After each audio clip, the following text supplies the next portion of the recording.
Hey guys, Jacob with Jacob Comics. Alright, we have a really fun episode. We're going to be reviewing Detective Comics 1065. Check out this crazy cover. He's fighting this guy with a giant like demon ram head face on his. Anyways, we'll get dived into that. It's by Ram V and Albuquerque. And before we get into that, I do want to let you guys know about the 500 subscriber giveaway. When we hit 500 subscribers, we'll be giving this book away. It's a Silver Cerberus #1 store exclusive. All you have to do is like the video, comment down below, and be subscribed to the channel. When we hit 500 subscribers, we'll be raffling the book off, and someone's gonna win it based on comments on the road to 500. All right, guys, let's go ahead and get started. As always, there's a couple things we have to cover before we get completely dived into the issue. First off, I do want to let you know we're going to be going heavy into spoilers. So if you don't want to be spoiled for Batman 10 or 1065, that's your warning. And then next up is we have to shout out the creative team, because without the creative team, we wouldn't have a comic book, right, guys? So on this, in this issue, we have Ram V as the writer, Raphael Albuquerque is the artist, Dave Stewart's doing the colors, the letters are by Ariana Maher, and the cover is by Evan Eagle. Alright guys, and it's to start the issue, we have basically Ra's al Ghul's minions are taking on the cops, and the cops are not doing too well. And this big guy, that's on the front cover, shows up, and he's got this creepy mask on, and he kind of shows too, as you can see. There he is with his mask, and then he kind of shows too that he's got a chest full of explosives, and he's ready to level the whole city block. And so the Arzans are there as well, and they're kind of fighting all of these Ra's al Ghul's minions, because Ra's al Ghul's minions don't want Arzan there. The Arzans, all those guys, right? And so Batman finally does show up. Check out this super cool Batman's kind of jumping in from his bat wing up there in the sky. He's like, "Damn it, Bruce, you're late. Walked right into Talia's trap when I should have seen it coming a mile away. Why? No time to feel sorry for yourself, Bruce. Ra's personal guard, Ubu, is here, with enough nitrate strapped to his chest to send us all to Kingdom Come. Whoever they're after, the League is taking no chances. They have the advantage of numbers. I'll only have a brief window. Gotta make it count." As we see the Ubu comes, running full steam at Batman and knocks Batman into the water, and Bruce thinks, too slow, Bruce, still too slow. Still recovering from the fall I took back in the theater. Running out of air, acid burning in my veins. Need to break free, fast. Only one way out. 50,000 volts ought to knock him out, but we're in water, it'll get me too. I've played worst odds. As he uses it, right? But as you can see, it kind of takes its toll on Batman, and he falls into the abyss, and he ends up being saved by Gordon, as you see there. But before that can happen, he's kind of like, as he's falling into the abyss, we get another line from Barbados. It says, "Drowned a fool who sought to swim against the undertow, against the currents of his own making. There is no air for a fool, no breath for a bat, not down here in the deep of yourself, where lies the demon, Bar-Bay-Tos. How long will you strive for air before you give in and imbibe of the blood that lies beneath? Not long now, little Bruce, not long now." Like I said, so he's saved by Detective Gordon, and we see from the backup story the kind of like angel character. I'm not really sure who he is. He shows up. He seems to have powers, right? So he shows up with Detective Gordon, and they save Batman from drowning. So Batman doesn't die, guys. And this is 5 hours later.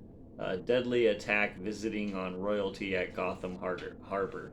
And so we see the Arzans kind of talking about that they're basically in possession of Arkham Asylum, and the land and title deed is theirs, and a bunch of lawyer stuff, and then they walk away. But like they're saying Arkham Asylum's ours, and we're gonna take it back. Um, and then we see this other character, the guy that Batman was fighting. He's still actually alive. He makes it back to the bar, I guess where he works, and he doesn't. He looks kind of worse for the wear. Maybe this is where he lives. Well, as he shows back up though, the door slams behind him, and who's there but Two-Face? And Two-Face says, "You used the same people to get into the city, didn't you? Rookie mistake, but not one that Talia made. It seems she didn't come here.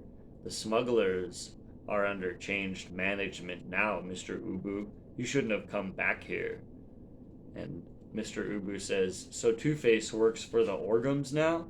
Even without the League at her command, my master Talia al Ghul is too clever for you. It appears this city is already beyond redemption. Then go ahead and kill me. There are others like me still loyal to the Al Ghul name. There will always be another to take my place." And Two-Face flips his coin, and he says, "As fate would have it, I won't be the one that kills you today, Mr. Ubu, although you might wish it was. He's yours, although he doesn't know where Talia is."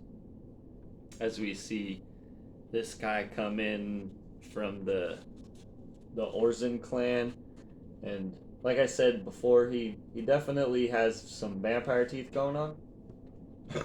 not not a nice fella. Definitely not a nice fella. And they don't show us what happens. You just hear him scream as Harvey Dent walks out, and he's got some voices in his head that are talking to him that will reappear in the backup issue. I'll go ahead and read it. It says, "Oh dear Harvey, you knew what would happen, didn't you? You could have ended him quickly, and yet you chose to let him suffer this fate, mauled by a wolf. Oh, so that good upstanding Harvey Dent can keep his hands clean. And here I thought I was supposed to be the heartless bastard. You know what you have to do, Harvey. You know you need help. This road only leads to one person, the man behind the cowl." And it's basically the ugly side of Harvey Dent is talking to him in his head, right? And then so we see that James Gordon and this kid are kind of trying to nurse Batman back to life. He's not doing well in Detective Comics or Batman right now. So I'll go ahead and show it so you can see. Batman's getting beat up a lot nowadays, guys. So he's laid out on Detective Gordon's couch, and he's not doing well. They're trying to nurse him back to life. And it says to be continued. And then we get this backup story, which is basically more of Harvey Dent's fight with his inner self. I did want to show off this one crazy amazing paneling that when I turned the page to this one, I was just kind of like, whoa, that's super awesome. And just to point out here, this isn't Albuquerque in the backup story. The artist is Hayden Sherman, colors by Nick Filardi, and letters by Stephen Wands. and the writer is Simon Spurrier on this backup story. But if you've seen Simon Spurrier and Ram V are kind of working together to weave a story, um, and then we get some kind of a little bit more gruesome for the kiddos, uh, full bodied version inside the head in the mind space of Two Face. He's battling it out inside his own head with his person self, and then a fully decayed version, and the art's pretty crazy here, and cool. And did want to actually read some of this because I like the writing here by Spurrier, and so just to set it up is he's mad, right? The evil side, let's say, of Two Face is mad that he's been locked away, and so he's saying, "You ain't convincing nobody out there. That demon's sinking its claws deeper, and real soon you won't even have the choice. You need the Bat Freak, and for that, like every damn thing, you need me. Say it, say it. You were never worth a loose junk without me. Say it, Harv. Say it. Say it. Say it. Say it." And Harvey kind of flicks him away and says, "No, you sit in the dirt and you fester, little worm. You have no power over me." As you see that he's kind of chained up in this part of Two Face's mind, and he kind of reaches for him. He goes, "No, no, please, Harv. It's so dark. This damn chain, Harvey, don't leave me alone. Please, please, need me." And it says to be continued. Yeah. So Detective Comics is definitely getting a lot better. It kind of got off to a rocky start just because V was setting up a lot of new characters that he wanted to use. And so that's why I kind of gave it that leniency, like, all right, we're setting up a story. I'm not sure what's going on. Hopefully I know a couple of issues in, and I definitely do. Super, super awesome run right now. Albuquerque's art's actually kind of grown on me. I can't say it's my exact favorite, but it does fit this noir style that Ram V's going for on this title, and yeah, it's a good fit, and it's been a fun run. I'm excited that some of the action got ramped up this issue, though we haven't really seen Batman fighting the Arzans yet. That's kind of what I think. I hope if we don't get that, I'll be upset because now I definitely want to see. What I feel like, and this is just a guess here, but I feel like they reveal in this issue that one of the Arzans, the one that I showed has fangs, that he's a werewolf, possibly, because the guy said, Two-Face says to himself while thinking in his head, "You left him to die being mauled to death by a wolf." And so that kind of makes me think that guy turns into a werewolf. So that has me kind of excited, like Batman versus a werewolf, or possibly a whole clan of werewolves. I think that's what the Arzans are, guys. And if that's what they are, tell me you're not kind of like, oh, that's okay. Okay, that's cool. There's this like group of werewolves that, and it's just a guess here, just a theory right now. But there's like this group of werewolves, and now they own Arkham Asylum, and because Arkham Asylum's been closed, and so now they're going to be operating out of there as, yeah, definitely people out for their own agenda, which we have yet to have that revealed.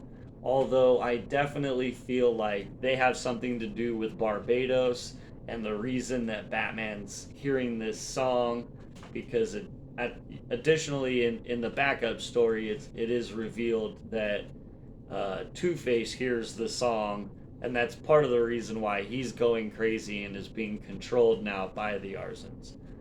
All right, guys. So all that being said, As you can see, I'm kind of getting wrapped up into this story. It's been fun. So yeah, I give Detective Comics 1065 a thumbs up. Um, Kind of a different cover, but they're at least they're all the same. So it's kind of like a matching set of them, and the notation of when we switched to this more noir take. All right, guys, that's what I have today. Like I said, Detective Comics 1065 gets a thumbs up. If you guys enjoy this kind of content, you've watched this far into the video, hey, give me a like, comment, and subscribe. It helps the algorithm. All right, guys, we'll see you tomorrow, and have a great day.